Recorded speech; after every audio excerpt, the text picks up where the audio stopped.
ஆனந்தவனுடைய mark போடுறதுலாம் பார்த்தீங்கன்னா post அடிச்சுலாம் ஓட்டியிருக்காங்க. நம்ம அதுக்காக பயந்துக்கிட்டு நம்ம விமர்சனம் வேணாம்னு சொன்னோம்னு வச்சுங்களேன், சின்ன படங்கள் நீங்கள் 4 நாளைக்கு அப்புறம் ரிவ்யூ போடுங்க அப்படின்னு சொன்னோம்னா நம்ம 4 நாளைக்குள்ள அந்த படம் காணாமல் போயிடும். மாநாடு படத்தோட ஃபிலிம் ப்ரொடியூசர் சுரேஷ் காமாட்சி அவர்களை அன்போடு அழைக்கிறோம். வந்திருக்கும் மீடியா நண்பர்கள் அனைவருக்கும் எனது மாலை நேர வணக்கம். சைலண்ட் இந்த படத்தை நான் பார்த்துட்டேன் ஆல்ரெடி. நான் பார்த்து ஒரு 2 months ஆகுது. இந்த படத்தில் வந்து இசையமைச்சிருக்கிறது வந்து நம்ம சமயமொழி சார். ஆக்சுவலி சமயமொழி சார் வந்து ஒரு ஐஏஆர்எஸ் ஆஃபீஸர். அவர் எனக்கு அறிமுகமாகும் போது ஒரு ஐஆர்எஸ் ஆஃபீஸர் தான் எனக்கு அறிமுகமாகிறாரு. அதுக்கப்புறம் அவருடைய ஒரு புக்கு படிக்கிறதுக்கான வாய்ப்பு எனக்கு கிடச்சிது. அந்த புக்கை கொடுத்துட்டார். அவர் எழுதிய அந்த புக்கு. அந்த புத்தகத்தை படித்தா எனக்கு அவர் மேலே ஒரு மிகப்பெரிய மரியாதை வந்தது. ஏன்னா ஒரு ஐஆர்எஸ் ஆஃபீஸர் ஒரு ரைட்டராக இவ்வளோ ஒரு நேர்த்தியாக ஒரு கதை எழுத முடியுமா அப்படின்னு. இப்போ கூட ஒரு நாவல் கொடுத்துருக்காரு என்கிட்ட, காக்கியின் காதல்னு சொல்லிட்டு. அது இன்னும் நான் படிக்கலை.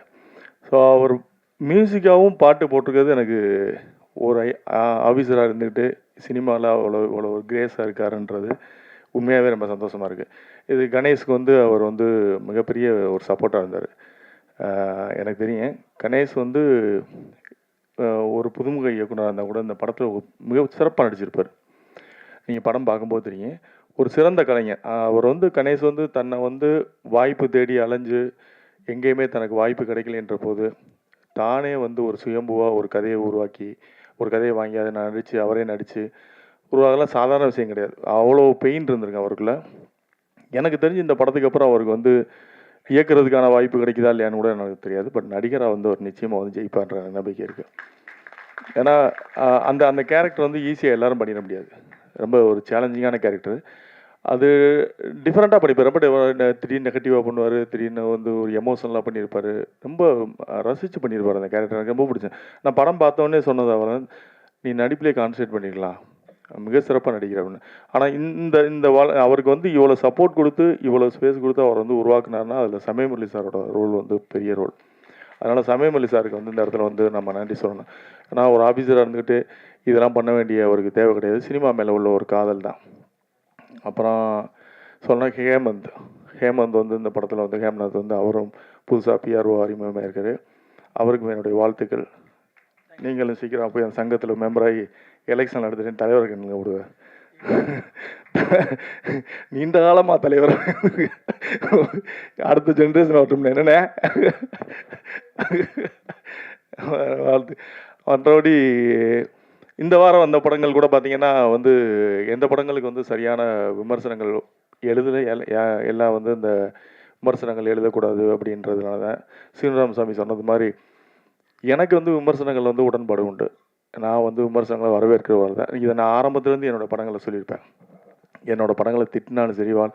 நான் எப்படி பார்க்குறேன்னா லோக்கலாக சொல்லப்போனால் ஒரு பொருளாக இருந்தால் அது வீசணும் இல்லை மணக்கணும், ரெண்டுமே இல்லைன்னா அந்த பொருளுக்கான வேல்யூ இல்லைன்னு தான் பார்க்குறேன்.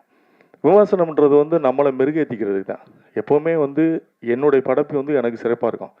நாங்களும் நல்ல படம் எடுக்கணும்னு தான் ட்ரை பண்ணுறோம். தயாரிப்பாளர்களும் யாரும் வந்து ஒரு மொக்க படத்தை கொடுத்துட்டு போகணும், நீங்கள் வந்து எங்களை திட்டணுன்ற ஆசை கிடையாது. நல்ல படம் எடுக்கணும்னு தான் வர்றோம். நல்ல படம் எடுக்கிறதுக்கு தான் ட்ரை பண்ணுறோம். இயக்குநர்கள்ட்ட கதை கேட்குறோம். எங்ககிட்ட கதை ஒன்று சொல்லுவாங்க, அதுக்கப்புறம் வந்து அவங்க எடுக்கிற வேறு மாதிரி வந்துடும் மேக்கிங்கில். உங்களுக்கு தெரியாது கிடையாது. ஏன்னா அது ஒரு தனிப்பட்ட ஆளோட முயற்சி கிடையாது, ஒரு டீம் ஒர்க்கு. ஒரு கேமராமேன் தப்பு பண்ணலாம், ஒரு மியூசிக் டைரக்டர் தப்பு பண்ணலாம், இல்லை நடித்தவங்க தப்பு பண்ணியிருக்கலாம். இப்படி எல்லாருடைய பங்கும் சேர்ந்தது தான். இது தயாரிப்பாளர்கள் மட்டுமே வந்து ஒரு கதையை வந்து ஜட்ஜ் பண்ணி இவங்க தப்பாக எடுத்துட்டாங்கலாம் சொல்ல முடியாது. எங்களுக்கும் அந்த ரெஸ்பான்சிபிலிட்டி இருக்குது. ஏன்னா பணம் போடுறான், நல்ல கதை எடுக்கணும்னு சொல்லி தானே பணம் போடுவோம். ஏதோ பணம் போட்டு லாஸ் ஆகிட்டு வரணுன்றக்கா பணம் எடுக்க போகிறான் அப்படிலாம் கிடையாது. விமர்சனங்களை பொறுத்த வரைக்கும் நான் எப்படி பார்க்குறேன்னா, நீங்கள் இல்லைன்னா இன்றைக்கி இந்த சின்ன படங்களே கிடையாது. சின்ன படங்களுக்கு வந்து இப்போ நம்ம சொல்கிறது மாதிரி ஒரு 4 நாளைக்கு அப்புறம் நீங்கள் விமர்சனம் பண்ணுங்கள் அப்படின்லாம் சொல்கிறதுலாம் யதார்த்தமே கிடையாது என்னை பொறுத்தவரை. ஏன்னா அப்போ வந்து ஒரு 70 பிரிண்ட் போடுவோம். நீங்கள் இந்த தேட்டரில் ஓடி முடிஞ்சவொடனே இன்னொரு தேட்டருக்கு மாற்றுவாங்க. இந்த தேட்டரில் பார்க்காதவங்க இன்னொரு தேட்டரில் பார்ப்பாங்க. இப்போ சேதுன்ற படம்லாம் எத்தனை நாளைக்கு அப்புறம் பிக்கப் ஆச்சுன்னு உங்களுக்கு தெரியும். ஒரு ஒருதலை ரகம்ன்ற படம்லாம் எவ்வளோ நாளைக்கு அப்புறம் பிக்கப் ஆச்சுங்க. நீங்கள் இன்றைக்கி மாதிரி சேதுவோ இல்லை இன்றைக்கி ஒருதலை ரகமோ ரிலீஸ் ஆகிருந்தா இன்றைக்கி ஒரு டிஆர் இருந்திருக்க மாட்டார், ஒரு பாலா இருந்திருக்க மாட்டார். ஸோ அப்போ அன்றைக்கி வந்து ஸ்க்ரீன் பேஸ் ஒரு தேட்டருக்கு முடிஞ்சதுன்னா இன்னொரு தேட்டருக்கு மாற்றுவாங்க. அப்போ ஆடியன்ஸுக்கு பார்க்கறதுக்கான வாய்ப்பு இருந்தது. இன்றைக்கி ஒரு நாள் கூத்து தான். காலையில் 11 மணிக்கு ஷோ வந்து ரன் ஆச்சுன்னா அந்த ஷோவுக்கு ஆள் வரலைன்னா அடுத்த ஷோ 2:30 ஷோ வந்து இருக்காது, அந்த படம் தூக்கிடுவாங்க. ஸோ இப்போ ஒரே நாளில் விட்டில் பூச்சி மாதிரி அன்னைக்கே முடிஞ்சு போச்சு, சோழி முடிஞ்சு போச்சு. அதுக்கான வேல்யூவே இருக்காது. அப்போ நம்ம வந்து நம்ம என்ன ஏதாவது ஒரு நாய்ஸ் கிரியேட் பண்ண வேண்டியது இருக்குது. அந்த படத்தை முன்னாடியே மீடியாவுக்கு போட்டு காட்ட வேண்டியது இருக்குது. நீங்கள் அந்த படத்தை பற்றி பேசுங்க, நீங்கள் பேசிட்டே ரப்பர் பந்தை ஹிட் பண்ணீங்க, இது யாராலையும் மறுக்க முடியாது. அதாவது வந்து நல்ல படத்தை ஓட வச்சதோட பங்கு மீடியாக்களோட பங்கு இருக்குன்றதை எனக்கு தெரியும், நான் அறிவேன். நல்ல படம் நீங்கள் வெளியே ப்ரெஸ்ஸோ பார்த்துட்டு வந்தோடனே சோசியல் மீடியாவில் ஒரு வைப் கிரியேட் ஆகும். அப்படியே பார்த்துட்டு அவங்கள எரியாமலே சோசியல் மீடியாவில் எழுத ஆரம்பிப்பாங்க, இது சூப்பர் ஆவேசம் அப்படிலாம். நீங்கள் நல்லா இருக்குன்னு சொன்ன படங்களும் சில படங்கள் ஓடாமல் இருந்திருக்கு, நல்லா இல்லைன்னு சொன்ன படங்களும் ஓடி இருக்கு. இப்போ ராட்சசன்லாம் நீங்கள் வந்து நல்லா இல்லைன்னு நிறைய பேர் போட்டிருந்தாங்க, ஆனால் அந்த படம் ஓடிச்சு. சமீபத்தில் வந்த ஒரு படம் கூட டிமாண்டி காலனின்னு நிறைய பேர் நல்லா இல்லைன்னு எழுதியிருந்தாங்க, ஆனால் அந்த படம் கலெக்ஷன் நல்ல கலெக்ஷன். ஸோ அப்போ நம்ம வந்து எல்லாரோட பார்வையும் ஒரே மாதிரி இருக்காது, நம்ம பார்க்குறது தான் சரியான பார்வைன்னு சொல்ல முடியாது. நான் ரசிக்கிற படம் வந்து எல்லாரும் ரசிக்கணுன்றத அவங்கவுங்க மனநிலையை பொறுத்து தான் ஒரு படம் பார்க்குறது. நம்ம அதுக்காக பயந்துக்கிட்டு நம்ம விமர்சனம் வேணாம்னு சொன்னோம்னு வச்சுக்கோங்களேன், அப்புறம் இப்படிப்பட்ட இயக்குனர்கள்லாம் வரவே முடியாது. இவங்கெல்லாம் ஒரே நாளில் காண போயிடுவாங்க. அப்புறம் இன்னைக்கு எதிர்காலத்தில் வர இயக்குனரோட வாழ்க்கையெல்லாம் கனவாகி போயிடும். அவங்க எப்படி வர்றது? இப்போ நீங்கள் ரப்பர் பந்துக்கு யாருமே விமர்சனம் போடல, 4 நாள் பொறுத்து நீங்கள் விமர்சனம் போடுங்கன்னு நம்ம சொல்லியிருந்தோம்னா அந்த இயக்குனரோட வாழ்க்கை என்ன இருக்கா? புதுசாக வர ஒரு இயக்குனருக்கு வந்து எந்த நடிகர் வந்து பெரிய நடிகர் வந்து டேட்டு கொடுத்து நீங்கள் ஒரு பெரிய படங்களுக்கு வந்து அவங்களுக்கான ரசிகர் பட்டாளம் இருக்காங்க, அவங்க வந்து நூன் ஷோவை புல் பண்ணிடுவாங்க. அதுக்கு தான் அந்த நூன் ஷோவை புல் பண்ணுறதுக்கான ஆர்டிஸ்ட் தான் வேல்யூ உள்ள ஆர்டிஸ்ட். அதுக்கு தான் ஒரு மார்க்கெட் வேல்யூ உள்ளவங்க, அவங்களுக்கு சம்பளம் கொடுத்து நம்ம நடிக்க வைக்கிறோம், நூன் ஷோவையாவது புல் பண்ணட்டும் அவங்க அப்படின்னு. அப்போ அப்படி வரும்போது மவுத் டாக்கில் ஒரு வேளை அவங்க பார்த்துட்டு போய் வெளியே சொல்லுவாங்க, படம் நல்லா இருக்குன்னா திரும்ப வர போகிறாங்க, நல்லா இல்லைன்னா போக போகிறாங்க. சின்ன படங்களுக்கு நம்ம என்ன பண்ண முடியும்? சின்ன படங்கள் நீங்கள் 4 நாளைக்கு அப்புறம் ரிவ்யூ போடுங்க அப்படின்னு சொன்னோம்னா நம்ம 4 நாளைக்குள்ள அந்த படம் காணாமல் போயிடும், வந்தன்னைக்கே காணாமல் போயிடும். 4 நாளைக்கு அப்புறம் வந்து நம்ம தான் உட்காந்து தனியாக பார்த்துக்கிட்டு இருக்கோம், ஆள் இருக்காது. அதனால் வந்து இது நம்ம வந்து மீடியாவும் தயாரிப்பாளர்களும் ஒரு இணக்கமான முடிவு எடுத்து போக வேண்டியது. ஏன்னா இந்த சினிமா நல்லா இருக்கணுன்றதுல உங்கள் பங்கு வந்து மிகப்பெரிய பங்கு. உங்களோட பங்கு இது வந்து இந்த படத்தை வந்து நீங்கள் கொண்டு போய் சேர்க்கறதுக்கான பொறுப்பு உங்கள்கிட்ட தான் இருக்குது. இது நம்ம 2 பேரும் தான் நம்ம வந்து ஆரோக்கியமாக முடிவு எடுக்கணும். விமர்சனங்களை வந்து ரொம்ப நாகரிகமாக ஆரோக்கியமாக வைக்கணும். ஏன்னா ஒரு காலத்தில் வந்து அவங்க இப்போ உங்களுக்கு தெரியும், ஆனந்தவனுடைய மார்க் போடுறதுலாம் பார்த்தீங்கன்னா போஸ்ட் அடிச்சுலாம் ஓட்டியிருக்காங்க. 45 மார்க் ஆனந்த விடலில் போடுறாங்க, 50 மார்க் போடுறாங்கன்னா அது அன்னைக்கு வந்து வால் போஸ்டில் பெருசாக இருக்கும் ஆனந்த விடலை. அப்போ அதுக்கு வேல்யூ பண்ணாங்க அந்த ரிவ்யூ வந்து. அப்போ பத்திரிகையாளர்கள் நமக்கும் வந்து அந்த ரெஸ்பான்சிபிலிட்டி இருக்குன்னு நம்புகிறேன். ஏன்னா இது நம்ம எல்லாரும் சேர்ந்து இது ஒரு கிட்டத்தட்ட நம்ம இண்டஸ்ட்ரியில் ஒரு 50,000 பீப்புள் வாழக்கூடிய ஒரு தொழில். இதுக்கு நமக்கு எல்லாருக்குமே ரெஸ்பான்சிபிலிட்டி இருக்குன்னு நம்புகிறேன். இப்போ அதுக்காக பத்திரிக்கை நீங்கள் நான் சொல்ல மாதிரி நீங்கள் ரிவ்யூவே போடாதீங்க அப்படின்னு சொல்கிறதுல எனக்கு உடன்படே கிடையாது. அப்படின்னா வந்து ஒரு படம் ரிலீஸ் ஆகும்போது அந்த படம் வந்து எத்தனை நாள் மினிமம் நீங்கள் தேட்டரில் போடுவோம்ன்ற ஒரு கணக்கு வேணும். இத்தனை நாள் நாங்கள் எடுக்க மாட்டோம் அந்த படத்தை, ஆள் வருதோ வரலையோ ஒரு 4 நாளைக்கு இந்த படம் நிற்கும், நாங்கள் போடுறோம், மவுத் டாக்கில் வரட்டும் அப்படின்னு நாங்கன்னா ஒத்துக்கலாம். அப்படி தேட்டருக்காரங்க கண்டிப்பாக ஒத்துக்க மாட்டாங்க. ஏன்னா அவங்களும் எப்படி லாஸை பேர் பண்ணுவாங்க. இப்போ அவங்களுக்கு என்னென்னா வந்து எங்களுக்கு நூன் ஷோக்கு ஆள் இல்லைங்க, நம்ம காசு கொடுத்து டிக்கெட் வாங்கி நீங்கள் போடுங்கன்னு சொன்னால் கூட போட மாட்டாங்க, ஏன்னா கேண்டீன் பிஸ்னஸ் இருக்காது. ஸோ அதுக்கும் சிக்கல் இருக்குது. ஸோ ப்ராக்டிக்கலாக இப்படி நிறைய சிக்கல் இருக்குது. நீங்கள் எல்லா பக்கமும் நீங்கள் யோசிக்கணும். விமர்சனம் வேணான்னும் போது அப்போ எனக்கு அந்த பக்கத்தில் நீங்கள் வந்து எனக்கு அதுக்கான ஸ்பேஸ் கொடுக்கணும். இல்லைங்க நாங்கள் 4 நாளைக்கு வந்து நாங்கள் வந்து வெள்ளி சனி ஞாயிறு திங்கள் 3 நாளைக்கு வந்து நாங்கள் கண்டிப்பாக நாங்கள் படத்தை எடுக்க மாட்டோம், படம் போட்டிங்கன்னா அந்த படம் ஓடும், எத்தனை ஷோ உங்களுக்கு கொடுக்கமோ அத்தனை ஷோ நாங்கள் தூக்க மாட்டோம்னு கேரண்டி இருந்ததுன்னா நிச்சயமாக விமர்சனம் வேணான்னு சொல்லலாம். நீங்கள் வேணாங்க பரவாயில்ல அப்படின்னு. அதுக்கான வாய்ப்பு இல்லை, கொடுக்க முடியாது, அவங்களாலையும் கொடுக்க முடியாது. ஏன்னா அவங்களும் தேட்டர் பிஸ்னஸ் பண்ணுறவங்க, அவங்க என்ன பண்ண முடியும், அவங்க எல்லாமே வியாபாரம் தானேங்க. அப்போ நமக்கு ஒரே சாய்ஸ் வந்து மீடியா தான். மீடியா பார்த்துட்டு நல்லா இருக்குன்னா நல்லா இல்லைன்னு நல்லா இருக்குன்னு எழுத போகிறாங்க, நல்லா இல்லைன்னா நல்லா இல்லைன்னு எழுத போகிறாங்க. நல்லா இல்லைன்னு நம்ம மாற்றிக்க போகிறோம், இதுதான் தொழில்னு வந்துட்டோம். இப்போ எனக்கு நான் எடுத்த படத்தை சரியில்லைன்னு சொன்னீங்கன்னா நான் என்னோட படத்தை திறனாய்வு படிப்பேன். ஓகே இவங்க சொல்கிற நிறைய பேரோட ரிவ்யூ நான் படிப்பேன், சீனு ராமசாமி சொல்லும்போது படிப்பேன். சில வந்து அவங்களோட பாயிண்ட் ஆஃப் வியூ எழுதியிருப்பாங்க, இந்த கதை இப்படி இருந்தால் நல்லா இருக்கும், இப்படி இருந்தால் நல்லா இருக்கும், அது அவங்களுடைய வியூ, இப்படி இருந்தால் நல்லா இருக்குன்னு அதுக்காக எழுதக்கூடாதுலாம் கிடையாது. நல்லா இருக்கோ நல்லா இல்லையோ உங்களுக்கு மனசை தோன்ற எழுதணும், ஒரு நாய்ஸ் கிரியேட் ஆகணும், அவ்வளோதான். அது இந்த படத்தை பற்றினா ஒரு இப்போ நீங்கள் பாருங்களேன், இந்த வாரம் ரிலீஸ் ஆன படத்துக்கு எந்த படத்துக்கும் அந்த மாதிரி ஒரு இதே இல்லை. பாவம் இந்த வாரம் ரிலீஸ் ஆன படங்கள்லாம் வந்து இந்த ஜீப்ரான்னு ஒரு படம் வந்துச்சு, எனக்கு எனக்கு எனக்கு ரொமான்ஸ் மட்டும் இந்த ஒரு படம், எந்த படமே எந்த இதுலேயுமே வந்து ஒரு நாய்ஸ் கிரியேட் பண்ணல.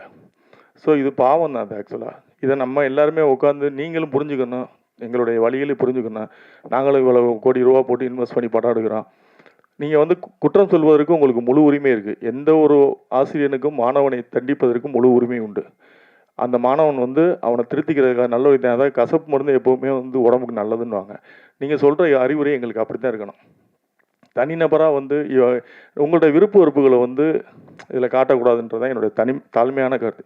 இது உங்கள்கிட்ட வந்து நான் அட்வைஸாக இல்லை, உங்கள் வேண்டுகோளை வைக்கிறேன்.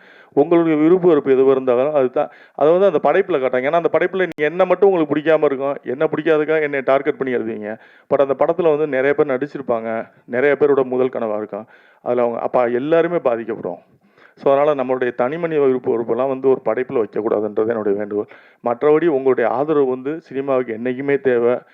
முதல் நாளே உங்களுடைய விமர்சனத்தை நாங்கள் எதிர்பார்க்குறோம், எங்களுக்கு வேணும் அப்படின்றதுல நான் ரொம்ப ஸ்ட்ராங்காக இருக்கேன். இது சீனு ராமசாமி சொன்ன மாதிரி நீங்கள் சொல்லுங்கள், ப்ரொடியூசர் கவுன்சிலில் சொல்லுங்கள். நான் எப்போயுமே என்னோடய ஸ்டாண்டில் நான் தெளிவாக இருப்பேன். நான் ரிவ்யூ வந்து மதிக்கிறவன், நான் விமர்சனங்களை ஏற்றுக்கொள்ளக்கூடியவன். விமர்சனம் வேணும். ஏன்னா அதுதான் இன்றைக்கி உள்ள படைப்பாளிகளை அடையாளப்படுத்தும். சின்ன டாடான்னு ஒரு டைரக்டர் இப்போ வந்து பேசிட்டு போனார். அவர் எப்படி உருவானார்? நீங்கள் கொடுத்த விமர்சனத்து மூலமாக நீங்கள் நிறைய பேர் உருவாக்கி விட்டீங்க. இன்றைக்கி உயரத்தில் இருப்பவர்களெல்லாம் நீங்கள் உருவாக்கி விட்டவங்க தான். நான் உயர போனதுக்கப்புறம் நீங்கள் தேவையில்லைன்னு உங்களை ஒதுக்குறது வந்து நியாயமாக இருக்காது. எனக்கு அது சரின்னு படலை. பட் அதனால் உங்களுடைய விமர்சனங்கள் வேணும். இந்த படத்துக்கு அப்படி தான் நான் சொல்கிறேன். இந்த படத்துக்கு இந்த கணேசன்றவர் அவருடைய பெரும் முயற்சி இந்த படம்.